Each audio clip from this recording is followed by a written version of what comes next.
to you by Arby's. Welcome inside Joe Louis Arena. Happy Friday, everybody. I'm John Keating with Chris Osgood. Darren Elliott will be along in just a matter of moments. As all Red Wing fans know, it's not the season that we were hoping to have, at least not yet. I mean, this season has more gaps in it than British teeth.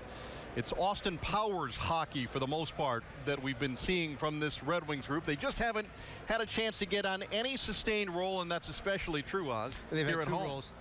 Three game winning streaks twice this season, but after that, not much, a lot of up and downs. And at home, just haven't been able to find the consistency. I think it's trying to be a little bit too cute at home. On the road, you notice it's straightforward hockey, north-south. Let's get pucks deep, get some skin on skin, forecheck, get a lot of hits in, throw pucks to the net. I think when they get home, from the onset, they need to do that and continue it for 60 minutes. At home, they'll do it for 5 minutes, then they'll get away from it, get too cute at the blue lines, turn the pucks over.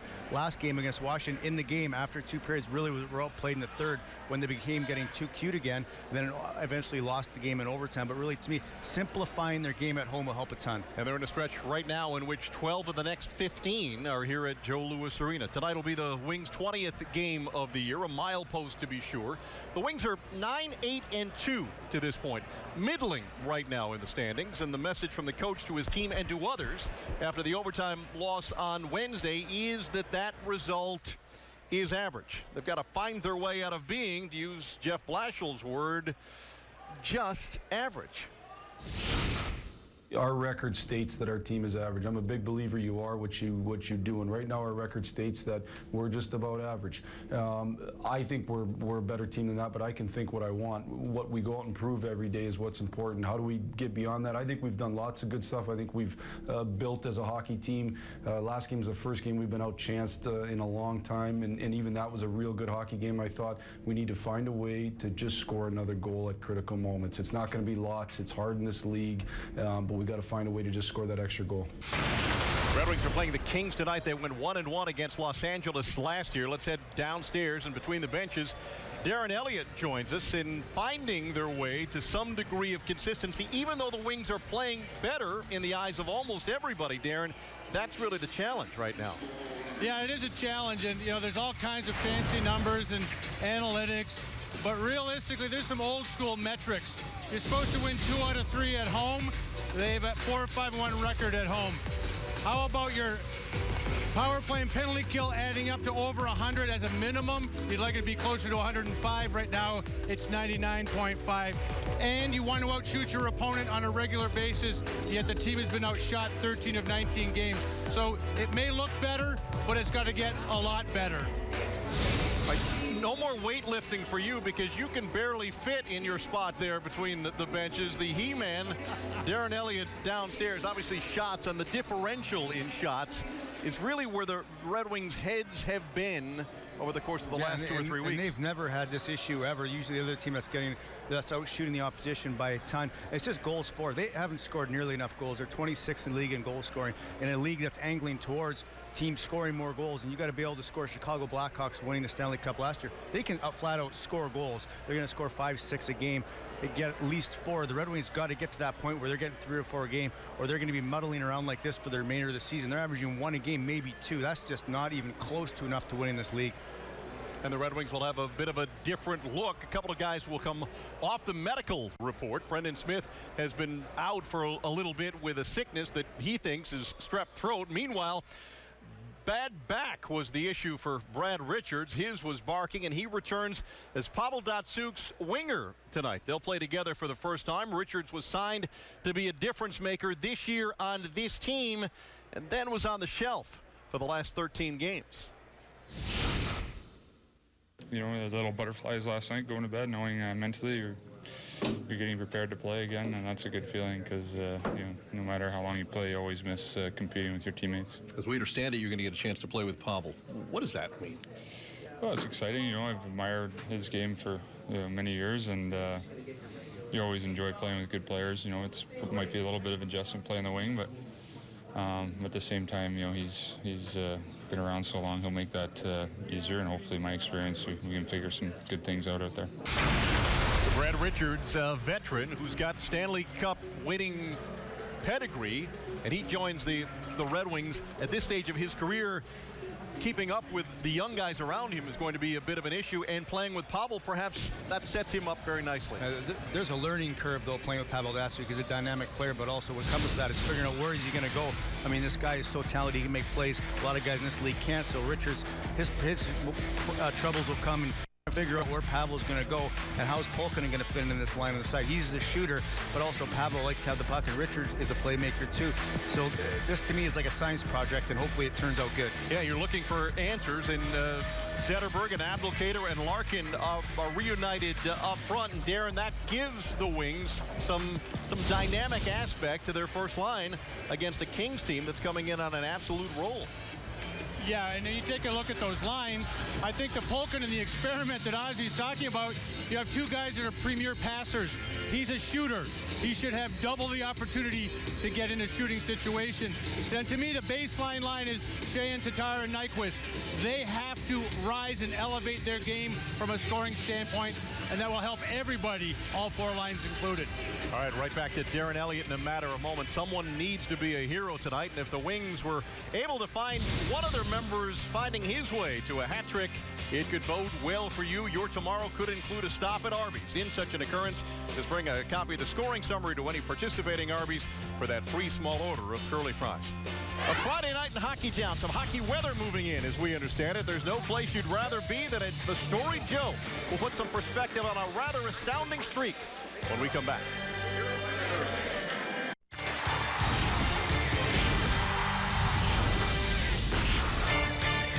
Red Wings Live on Fox Sports Detroit Plus tonight is brought to you by your local Toyota dealers. Visit buyatoyota.com. Toyota, let's go places.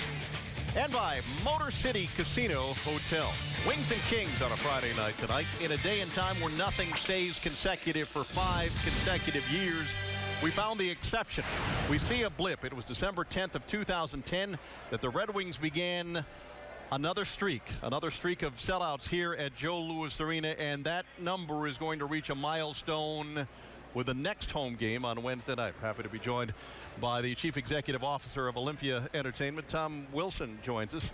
200 is a big number. 200 is a huge number. It's, you know, we went through a lockout in the middle of this streak, and fans just keep coming back and coming back and coming back, and it's something we're really proud of as an organization. I think the players have been actually stopping by every once in a while saying, where are we now? Where are we now?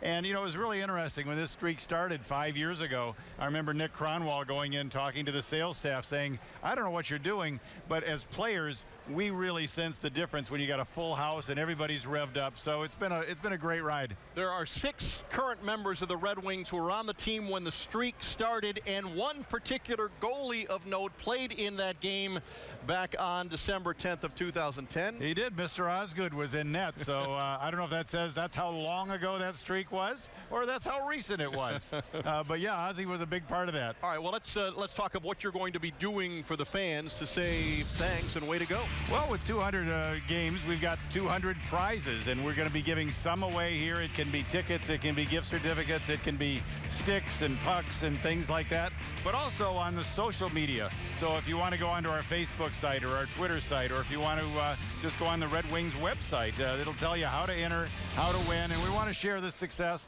with the fans who are making it possible for us. And by the by, it'll be the Boston Bruins, another Original Six member who is visiting Joe Louis Arena on Wednesday night, the night before Thanksgiving, which is a great party night. Yeah, and you want to grab that one because the next one against Edmonton on Friday is already sold out, and then we got a big game on Sunday. So it's a lot of hockey next week. I hope everybody comes out and joins us. All right, for ticket information, it's 313-471-7575. Tom, always great to see you. Thank you. If you're a hockey player, you know the word shinny. For those of you who are not, it's a term for pickup hockey, which is pretty much what overtime in the NHL is now. We'll explore the inner workings of 3-on-3 next.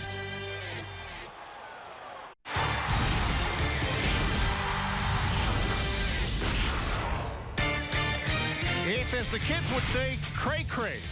Or the nerdy kids might say that. The NHL All-Star Game in late January in Nashville will have a decidedly different look. It's our look around the league presented by Xfinity. They'll play 3-on-3. There will be 2 20-minute games involving the 4 teams, 1 from each division in the NHL. The winning teams will then advance to a title game where the 11 players on the winning team will split $1 million. It's winner take all. Tomorrow night, Ozzie and Darren, we're told, will debate the new format during the intermissions on Red Wings Live. You know this, the 3-on-3 offers up wildly unpredictable results. It's why it's been so embraced this year. You can feel really good about the game you've played, and then suddenly those good feelings vanish faster than Martin Lawrence. Wednesday night, the Wings and Capitals played to a 1-1 stalemate through 60. Detroit gets caught making a change. Evgeny Kuznetsov is up ice and beats Henrik Zetterberg first, and then Peter Mrazek to lift the Capitals to the extra point with a 2-1 OT win.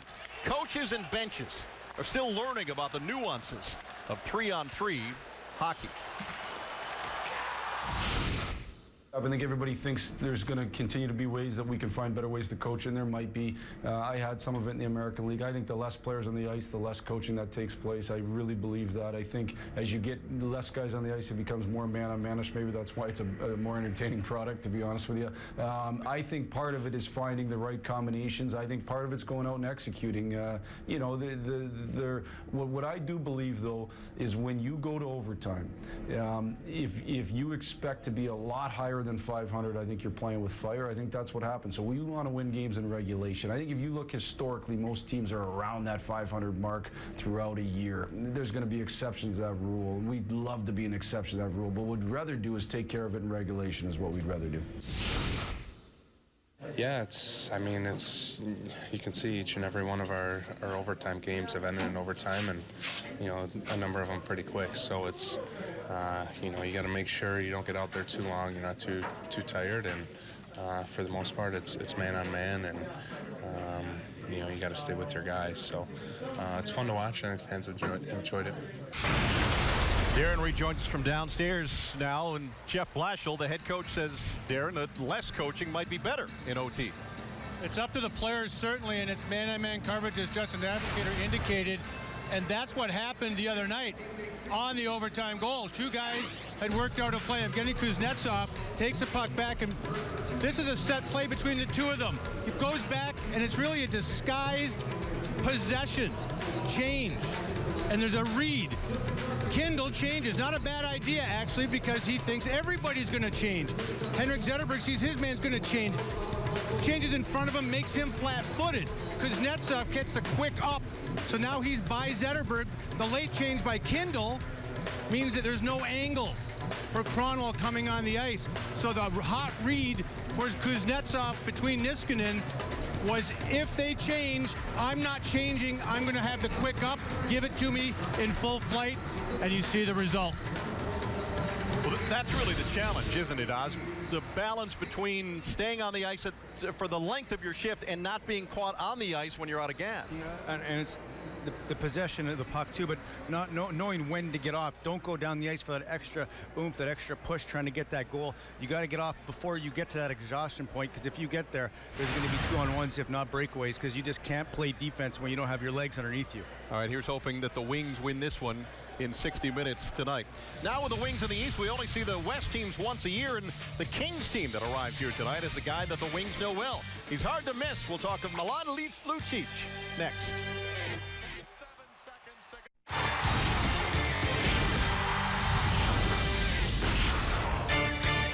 Red Wings Live tonight is brought to you by Priority Health, Michigan's healthier approach to healthcare. And visit your Detroit area Honda dealers today, or go to DetroitHondaDealers.com. Kings and Wings coming up. Life is meant to be eventful, but few have had the ups and downs that Milan Lucic experienced over the course of a 3-month span in the springtime. In April, his father passed away, and Lucic revealed recently that his dad had taken his own life. Then in May, Lucic and his wife welcomed their second child into the world. Then in June, his professional world was flipped when he was traded from one coast to the other, from Boston, where he'd spent the entirety of his NHL career, all the way to Los Angeles, and he found himself as a brand new member of the Kings. With more on that story and his first time to Detroit as a King, Trevor Thompson joins us. T. And John, that offseason move for the Kings didn't pay immediate dividends for the team. They lost their first 3 games of the season, scoring only 3 goals in the process. But things have certainly changed. They've won each of their last 3 games. Lucic has scored in each of them, including 1 game winner. As he told me, he's definitely settling into his new surroundings, and his line mates are having a big part in that and his recent success. Yeah, as the season's gone along, playing more games, getting to the flow of the season, things have started to feel a bit more comfortable. But I think definitely as of late, I've had a bit of puck luck, and it's been finding me in those scoring areas, and it's been a lot of fun playing with Carter and Toffoli. We've managed to find some pretty good chemistry here the last what has been 15 games, and we're just trying to do whatever we can to keep it going. Over that last 15 games, you've only lost three to start the season. What's been the big, transition, or what sparked this change for you guys, or getting you guys rolling? Well, I think we're playing our system. We're playing together. I felt like the first 3 games we were playing like individuals. Everyone was everywhere, and it almost seemed like guys were trying to do too much and do other people's jobs. Where once I kind of just took a step back and said, okay, just focus on your own job and playing the right way and playing in the system. Things will take care of itself. And as you see, like you said, it definitely has. The Kings are a big, rough, rugged team, and that's exactly the style of play that fits Lucic's game. He fits in perfectly with this team. We all know he's a chippy guy. We saw that with the Bruins. We'll see a lot more of that tonight from he and the rest of the Kings. Keats, back up to you for now. All right, Trev, thanks. Trev's got post-game after the Wings and the Kings. Every team needs the big body in front of the net and somebody who can sort of throw his weight around, and the Wings have had that over time with Bertuzzi and perhaps Franzen, and might be missing that aspect of their game. But Darren, Lucic really changes the look of this Kings team that visits tonight. Really does. With Jeff Carter and Tyler Toffoli, it's a prototypical NHL line that has a little bit of everything. He's a hulking human at 6'3", 235, and he fits in perfectly with his line mates. Does a lot other than score 3 game winners and a game-tying goal of his 6, Ozzy. Yeah, and I think after losing Williams to Washington, this is a perfect fit for Los Angeles Kings. He plays their style, which is that rough and tumble style. A lot of cycling of the puck, and like Darren said, 6'3", 235. That's where it starts. But yeah, his talent. He's got 6 goals, 5 assists for 11 points, but he's +6, so he's also reliable defensively. This guy fits in perfect what the Kings' plan is for the remainder of this season as well, and especially the playoffs. They missed a big and rough. They missed a guy of his stature last season. And he adds that snarl that every hockey team needs. Darren, thanks. We'll hear from you in the first intermission here at Joe Louis Arena as we continue on Fox Sports Detroit Plus. The Wings goalie rotation has a bit of sameness to it. Peter Mrazek started Wednesday. He'll start again tonight. He'll talk of getting in front of pucks and letting other things go when we come back.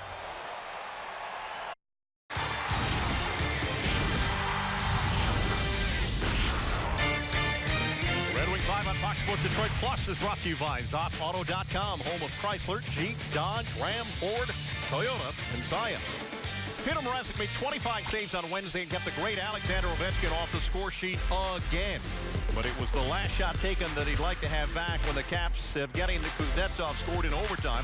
Mrazek will get the start tonight, a rare 2 games in a row for one of the goalies, with Jimmy Howard going tomorrow night in St. Louis. The Wings goalkeeper is always a candidate to be the McDonald's player of a particular game. Make your pick along with us.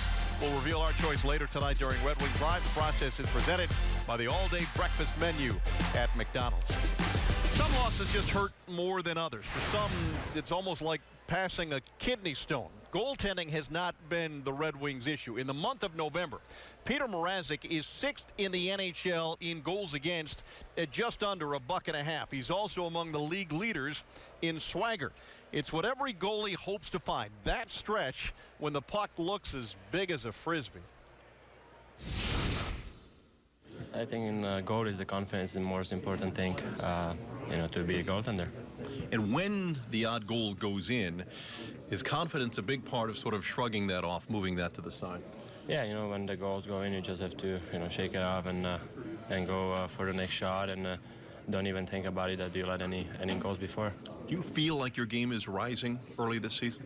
I'm trying hard work every day, and trying to build that confidence and build the game every game more and more. Peter and Jimmy Howard have been 1 and 1A. It's tough to separate the two of them, but Mrazek gives them a little more juice. Yeah, I mean, he gives them that energy, that spark, and that's how he plays. He plays with a lot of energy. He's an excitable guy. I'm most impressed with how he's changed his game this season. He's playing calmer in there. And for a young guy, he's a quick study. You know, he's out a little far. I know they mentioned it when he's playing against Washington, but he has to come out because Ovechkin has a rocket shot. He's a great reader of the play. He gives his team some energy with his puck playing. He's a great puck player. Overtime goal in Vancouver was a direct result to him. He'll be great again tonight. Mrazek in goal for Detroit. Jonas Enroth in goal for the Kings. We'll turn things over to Ken and Mick next on Fox Sports Detroit Plus.